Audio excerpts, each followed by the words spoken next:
గురుగారు నమస్కారం. ఆశీర్వచనం తల్లి. ముందుగా మీకు క్రోధినామ సంవత్సర ఉగాది శుభాకాంక్షలు. మీకు కూడా ప్రేక్షకులకు కూడా క్రోధి నామ సంవత్సర తెలుగు ఉగాది పండుగ శుభాకాంక్షలు, ఆశీర్వచనము తల్లి. జయం.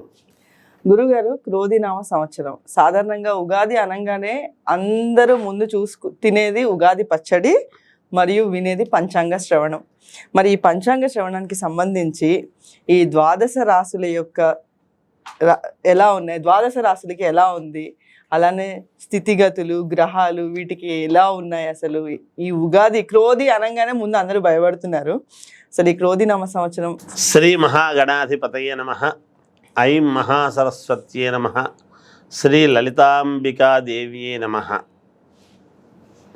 క్రోధి నామ సంవత్సర ఉగాది పండుగ అనేటప్పటికీ మనకు సహజముగా తెలుగు పండుగలు అనేటువంటివి చైత్రశుద్ధ పాడ్యం నుంచి ప్రారంభము.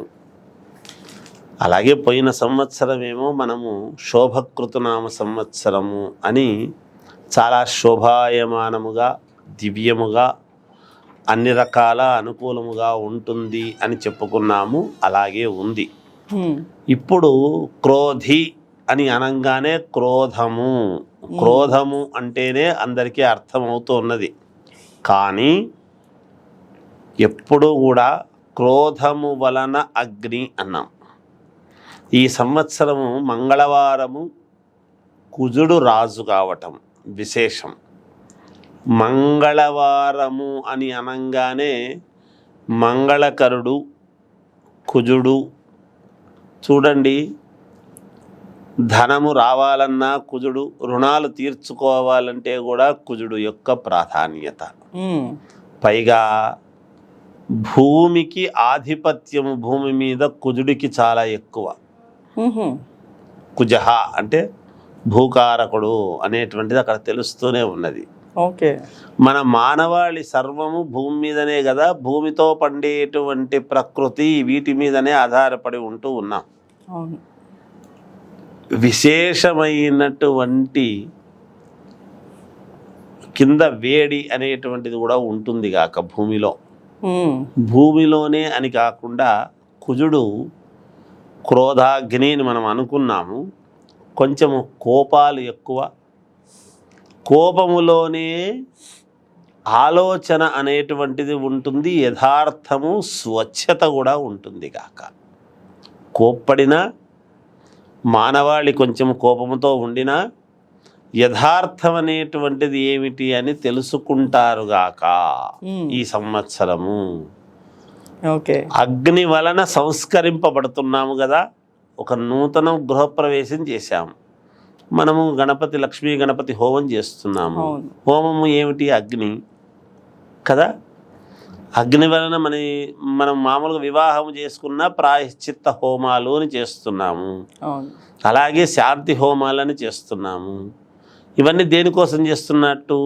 మనల్ని మనము సంస్కరించుకోవటం కోసం చేస్తున్నట్టే కదా. అంతేగా. ఎప్పుడూ యజ్ఞయాగాది క్రతువులు చేస్తేనే సంస్కరింపబడేటువంటి మనము ఈ సంవత్సరము కుజుడి వలన సంస్కరింపబడతామనేటువంటిది తెలియజేస్తున్నాను. భూముల వలన విపరీతమైనటువంటి భూములకు విలువ, ఎర్రని ధాన్యానికి విలువ, ప్రతి మానవాళికి పెద్ద పెద్ద లోన్లు అనేటువంటివి రావటము, చిన్న చిన్న అప్పులు తీర్చుకోవటము, ఇవన్నీ కూడా తప్పకుండా జరుగుతాయి గాక. అంతేకాకుండా శని మంత్రి అయినాడు. శని మంత్రి కావటంలో ఏమిటి అంటే దేహపీడాకారకుడైనటువంటి శని తీసుకెళితే ఒక ఉన్నతమైనటువంటి స్థితికి తీసుకెళ్తాడు, లేదా చాలా ఇబ్బందుల్లో పెడతాడు. కానీ మరి మంత్రి కదా అయినాడు. మంత్రి అయినప్పుడు కొంచెం ఆలోచన చేసి చెయ్యాల్సినటువంటి బాధ్యత శనైశ్వరుడి మీద కూడా ఉంటుంది కదా. పైగా స్వక్షేత్రగతుడై ఉన్నాడు, కుంభంలోనే ఉన్నాడు. అదొకటి గమనించాలి. తన ఇంట్లో తాను ఉన్నప్పుడు అందరికీ మంచి చేయాలనే చూస్తాడు కదా.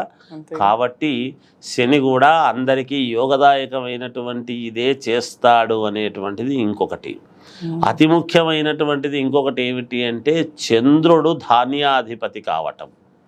చంద్రుడు ధాన్యాధిపతి కావడం వలన ఏమిటి అంటే చంద్రుడికి ద్రవం ఏమిటి?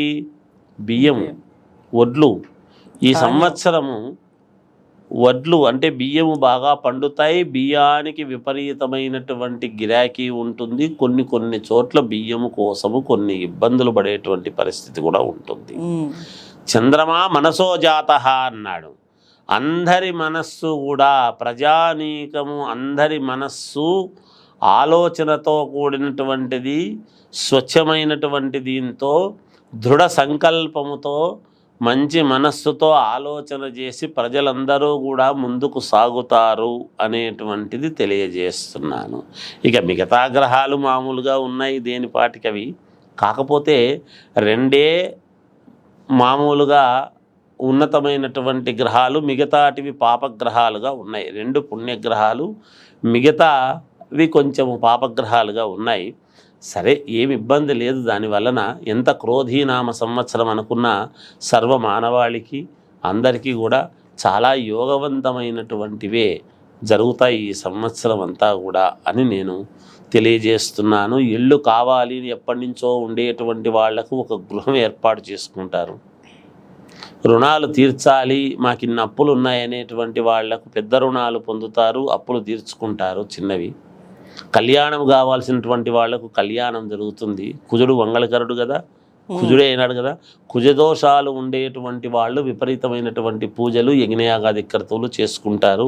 తద్వారా దోషాలు పోగొట్టుకుంటారు. ఇంకా శీఘ్రముగా ఫలిస్తాయి. కుజుడు రాజు అయినప్పుడు దోషాలు పోగొట్టుకోవడానికి విపరీతముగా సహకరిస్తాడు గాక. సంతానము కావాల్సినటువంటి వాళ్లకు సంతానాన్ని ఇస్తాడు. భార్యాభర్తల మధ్య అన్యోన్యత లేని వాళ్లకు అన్యోన్యతనిస్తాడు. ఇలా ఏదైనా అనివార్య కారణాల చేత దూరమైనటువంటి భార్యాభర్తల్ని మళ్ళీ కలుపుతాడు కూడా. ఒకవేళ మామూలుగా ఈ విడాకులు తీసుకున్నటువంటి వాళ్ళు కూడా మళ్ళీ ఎందుకైనా మంచిది కలుసుకునేటువంటి అవకాశాలు కూడా ఉన్నాయి కుజుడి ప్రభావం చేత. ఇది అండర్లైన్ చేసుకోవాల్సినటువంటి విషయం. కనుక ఏది మనము వెంటనే మనం వేరే ఆలోచనలకు పోయి ఏదో జరుగుతుంది చేస్తుంది అనేది చిన్నవి ఎప్పుడూ ఉంటాయి. అన్నీ మంచివే ఉండవు అందరి జీవితాల్లో, చిన్నవి ఎప్పుడూ కూడా ఉంటాయి. కాబట్టి ఎవరు భయపడనక్కర్లేదు. చాలా యోగవంతమైనటువంటి సంవత్సరమే ఈ క్రోధీనామ సంవత్సరం కూడా. అందరికీ మేలే జరుగుతుంది గాక. జయోస్తు. గురుగారు, క్రోధీనామ సంవత్సరానికి సంబంధించి తులారాశి వారికి ఎలా ఉంది? తులారాశి చిత్తా నక్షత్రము 3-4 పాదాలు, స్వాతి నక్షత్రము 4 పాదాలు, విశాఖ నక్షత్రము 3 పాదాలు కలిపితే తులారాశి అవుతుంది. ఆదాయం 2, వ్యయం 8, రాజపూజ్యత 1, అగౌరవము 5. ఇవి ఇలా ఉండినా తులారాశి వాళ్లకు ఏమిటి అంటే ఇప్పుడు మే 1వ తారీఖు నుంచి చెప్పుకోవాలి వీళ్లకు. ఎందుకంటే ఇప్పుడు ఉగాది పండుగ అనంగానే వెంటనే ఇదవుతుందని కాదు, కానీ గురువు ఎప్పుడైతే వృషభములోకి వస్తాడో అప్పుడు వీళ్లకు అభీష్ట కార్యసిద్ధి. వీళ్ళు ఏదనుకుంటే అది కార్యసిద్ధి జరుగుతుంది. ఆరోగ్యము బాగుంటుంది. ముఖ్యముగా సాహసోపేతమైనటువంటి నిర్ణయాలు తీసుకుంటారు గాక.